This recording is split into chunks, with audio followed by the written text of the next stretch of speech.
Skin cancer, also a big concern for those of us in the sunny Southwest. Here to show us what to look for at a skin cancer self-exam is Dr. Sherry Ingraham, a board-certified dermatologist of advanced dermatology and skin care. Good morning to you, and thanks for being here, ladies. We certainly appreciate it. You were going to walk us through, let's say that we were at home and we just wanted to look in the mirror and try to really examine our bodies. Obviously, this exam would be different than what you would do in an office when they'd probably be lying down, I would think. Right. So what you would do at home is you'd want to place yourself in front of a full-length mirror. And so what we would have Emily do is, I'm going to be her mirror today.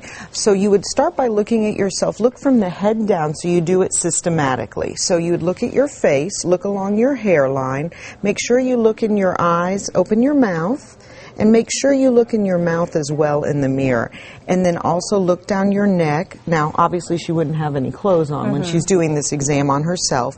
Look at the front side, and what she's going to be looking for is change. And mainly the 5 A, B, C, D, and E. And so what she's going to be looking for are lesions with asymmetry, an irregular border, any color change, change in diameter, and the American Academy of Dermatology typically says lesions that are 6 millimeters or greater can be more suspicious for melanoma, but certainly they can be smaller. A lot of people at home might say, okay, what is 6 millimeters? Can you explain exactly what that size would be? Good question. It's about the size of a pencil eraser. So look for things that are that big and larger. Again, if you see something smaller that's suspicious, it is something worth getting checked, but that is just a good benchmark.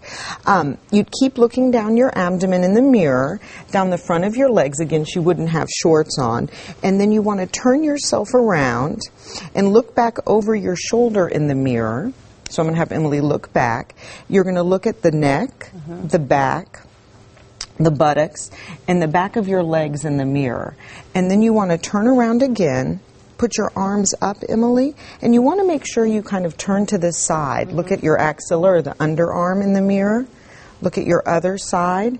And again, you're looking for those changes. And one of the most important ones is the E, which is evolution. So if you had something that was flat and became raised, if you had something that was raised and became flat, something that grew or changed, was bleeding, hurting, or itching you, those are all under E for evolution. A lot of the times when you're taking a look back in the mirror, as you were suggesting, it's hard to see anything, or you might want a closer look.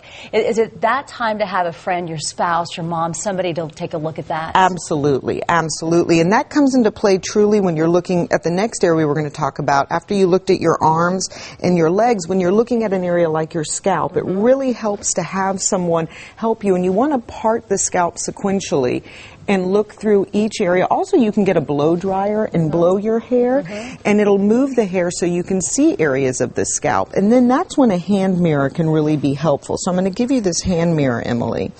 And when you're doing your exam, you want a big hand mirror so you can look at your scalp in the mirror. And of course, I'm the mirror. She's looking at herself again. That also helps when you're looking at the back of your neck, and then again at the buttocks area and the back of your legs.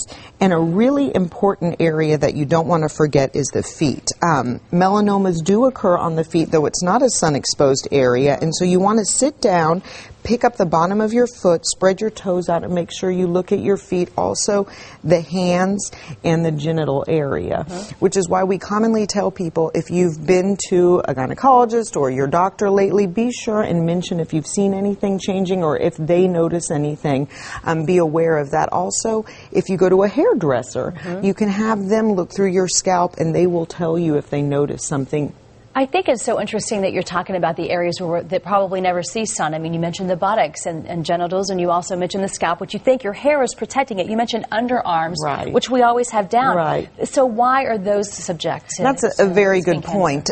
Most skin cancers, the most common types are basal and squamous cell, and those are greater than 90% of the time due to solar radiation, sun exposure. Melanomas do have a genetic component. So though most melanomas occur on sun-exposed sites, many do not, and those are the most lethal type of skin cancer. And that's because we're showing a picture of it right now, because it can metastasize, it can spread to other parts of the body, and while you may be able to have that particular tumor or that melanoma scraped out, it may be too late, because then it can spread to other body parts and vital organs. Right, and that's the most interesting thing about melanoma, is that if caught early, the majority of them are curable, and that is why self-skin exam is so crucial. And we recommend that you do a self-skin exam on yourself yourself once a month to look for a melanoma or another type of lesion, and then annually go to your dermatologist, have them do a full skin exam on you or your primary care doctor, and of course, if during those self-exams you notice something, you want to go sooner. And it's just always important to catch it early, just like everything, so it's so important to remember that. Now, what about skincare products? Because we want to prevent it.